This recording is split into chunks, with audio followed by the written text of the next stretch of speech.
Hi there, welcome back to Creatively Crafted Life. My name is Melanie, and today is Smash Our Stash video. And you'll notice that there's nothing on my desk. And that's because I took a little, liberal license with the prompt for this month. And then I felt guilty about maybe cheating a little bit. So I kind of reeled it back in and played along. But I'm going to talk about how I think I cheated and go from there. So first off, this is a collaboration hosted by Beth over at Bourbon Creek Crafts.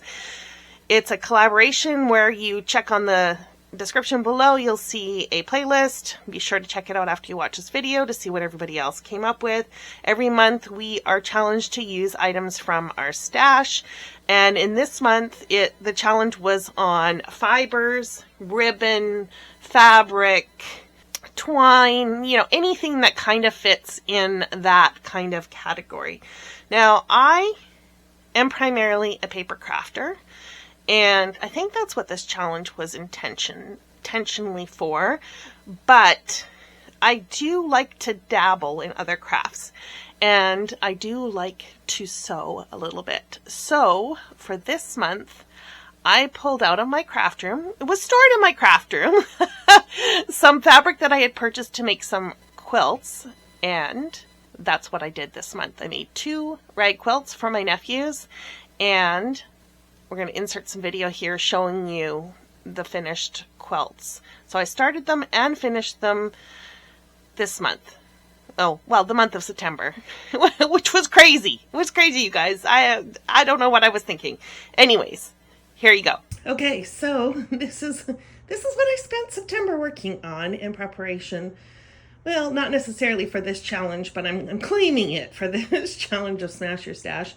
I made a rag quilt featuring this bear print and then all these kind of green and blue and brown leaf tree kind of patterns.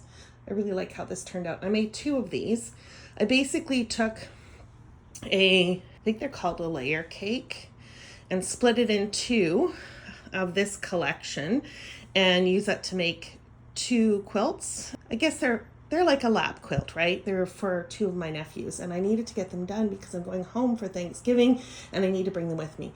Okay, so this is one. I'll show you the back side and then I'll show you the other one. You'll see it's almost exactly the same, just slightly different. I think this one is a little more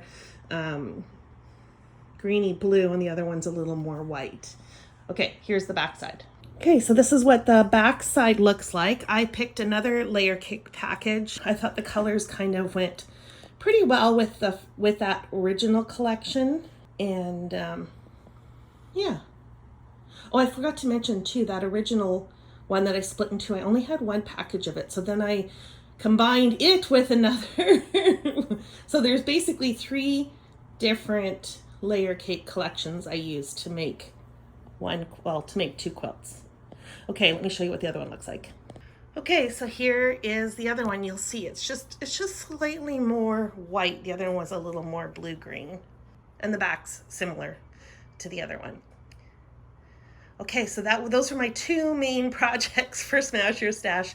I've got a couple more things to show you over at my desk. So I've not only finished both of those quilts, I also started a new hobby, which I'm putting in quotation marks because I really don't want to get into a new hobby, but Susie, if you're watching, I completely blame you. This is completely your fault. Now, Susie and I recently went to Louisiana. I went for a work trip and Susie came along to keep me company and, do a little exploring. And Susie's a diehard needlepointer. And so I think we went to 3 different needlepoint shops on this particular trip. Earlier this year, we had gone to at least one other needlepoint shop. And I kept telling her that I am not getting into this hobby because I think it is very expensive. And I already have a very expensive hobby. I don't need another one. But in our travels, I came across a kit that had NOLA on it. So for New Orleans, Louisiana. And it was reasonable. It came with everything, you know, the needle, the thread, the printed or the painted canvas. Now,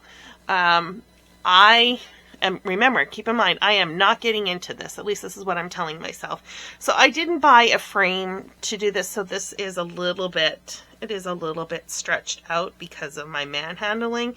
But it is finished. So I just did a very basic stitch on this, and I think it turned out super, super cute. And my intent is to use this in my scrapbooking. So I thought this would be part of the title page in my album when I document this trip.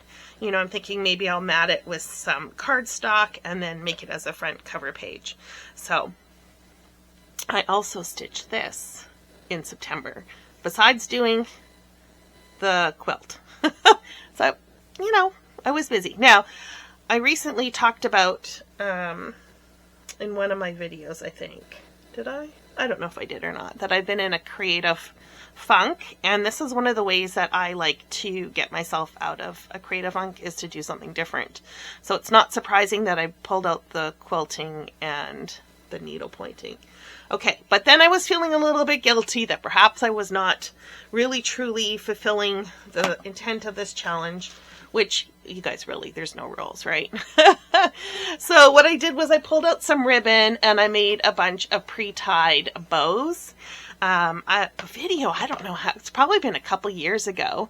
I had used up some bows that were from, I think, either a Maggie Holmes collection. I want to say it was Maggie Holmes, but it could have been Paige Evans. And it was a package of these little tiny bows, like probably about this size. And I used them on some cards, and it was cute. They were cute. They were fun. Yeah.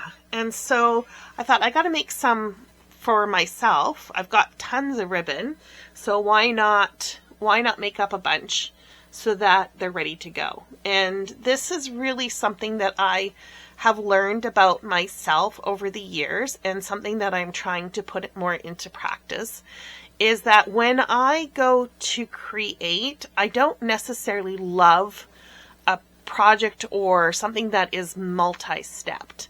And what I mean by that is, I mean, obviously if you're doing a layout, there's multiple steps of cutting paper, laying it out, that kind of thing. But to me, that's kind of one step. And then there is, like, if I wanted to apply mixed media to the background, that's a second step. Or if I wanted to add some sort of technique or whatever on top of it, those types of things feel, I don't know if it's just the stage I'm in, but they feel almost like too much work or too much effort's required for the amount of energy I want to put into it at that point. So if I've already got something pre-done, to me now this is just no different than adding, you know, a die cut or something like that, right? So just add a glue dot and tack it on. Probably would use these more for cards, which is why I stuck in the pink, red, and kind of burgundy for this initial kind of trial run of doing this, because one, I can use for Christmas for sure, and also Valentine's Day's coming up, and maybe I can use some on there. Now, you're probably wondering what the clothespins are.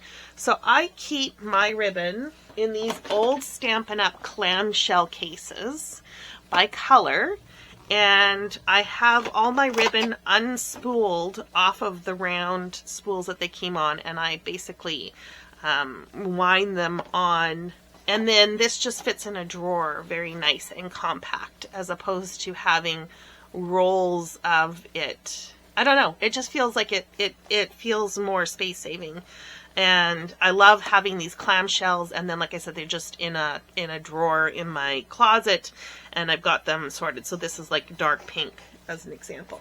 So when I was going through this, I was focusing on some of the ones that only had a little bit of ribbon left. And so I used up 1, 2, 3, 4, 5, 6, 7 little bits and bobs. So I'm really happy with that. I don't know how many I made. Probably about 20 or 30 maybe. And used probably about 6 to 8 inches on each bow. Now, I will say my favorite ones that I did are these ones here. I don't know, they must have some sort of wire in them because they do hold their shape really well. So they were easy to manipulate, and I just think they turned out super cute, a little sparkly. The bigger the ribbon, the harder that was, I think, to play with. But I still think they turned out cute and will make a great embellishment on a card or a layout. So that, my friends, is what I did for Smash Our Stash this month. I hope you are inspired. And if you're perhaps feeling a little bit challenged or not quite so crafty, switch things up a little bit. You might find that is just the thing that you need to get the ball rolling again. Be sure to check out the other collaborators by clicking on the link below. And until next time, happy crafting.